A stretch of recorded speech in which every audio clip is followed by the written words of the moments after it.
আমাদের পরীক্ষা চলছে। আসলে বন্ধটা তো আসলে হওয়ার কথা ছিল, মানে 15ই আগস্ট তো সাধারণত আসলে সরকারের একটা ছুটি বা শিক্ষা প্রতিষ্ঠানগুলোতে ওই যে শোক দিবস পালন হয়।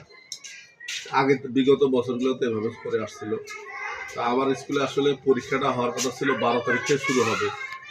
সেই সুবাদে কিন্তু আমি রুটিনটা আগে দিয়ে দিই।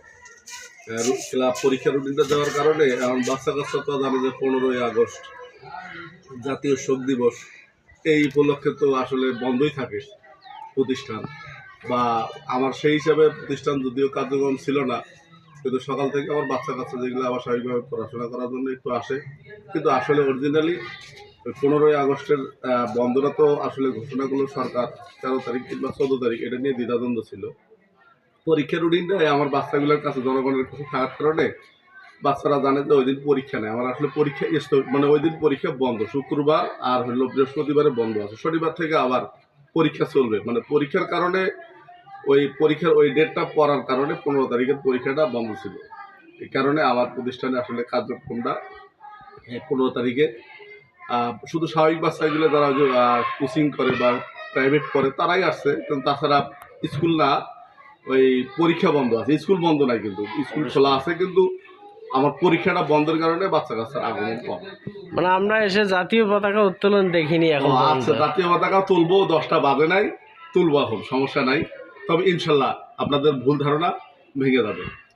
নিকেতনের যে কি অভিযোগ আসলে আপনার? অতিমারি শিশু নিকেতনের অভিযোগ হলো গত 13 তারিখে বর্তমান ছাত্র জনতার যে সরকার গঠন হয়েছে সেই সরকারের নীতিমালা অনুযায়ী 15 তারিখে 15ই আগস্ট কোনো পালন হবে না, স্কুল কলেজ সব শিক্ষা প্রতিষ্ঠান খোলা থাকবে এই হিসাবে একটা প্রজ্ঞাপন জারি করেছে গত 13 তারিখে।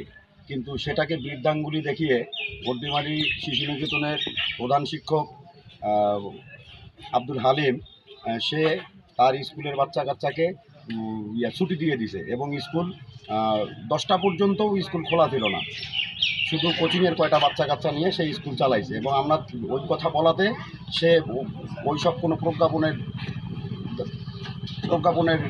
রাখে নাই এবং সে বলেছে যে আমরা 3 তারিখে রুটিন করেছি, সেই রুটিন অনুযায়ী আমরা স্কুল পরিচালনা করতেছি। সে আসলে ভারতের দালাল কিনা আমার এখানেই সন্দেহ হয়। আচ্ছা, উনি বলছে যে আসলে 15 তারিখে ওনার পরীক্ষা চলছে, না পরীক্ষা চলছে, 15 তারিখে ওনার পরীক্ষা নাই, সেই ক্ষেত্রে উনি কিন্তু স্কুল বন্ধ রাখছে। কিন্তু সরকারের নীতিমালা অনুযায়ী তো 15 তারিখে সকল শিক্ষা প্রতিষ্ঠান, সারা বাংলাদেশের সকল শিক্ষা প্রতিষ্ঠান খোলা ছিল, খোলা থাকার কথা, কিন্তু সেটা সে খোলা রাখেনি এবং সে বাচ্চা কাচ্চাদেরকে স্কুলেও নিয়ে আসেনি। সে আসলে ওই চেয়ারে কীভাবে বসে আছে আমার আসলে এটা বোধগম্য হচ্ছে না যে তাকে এই চেয়ার থেকে অপসারণ করে দেওয়া হোক।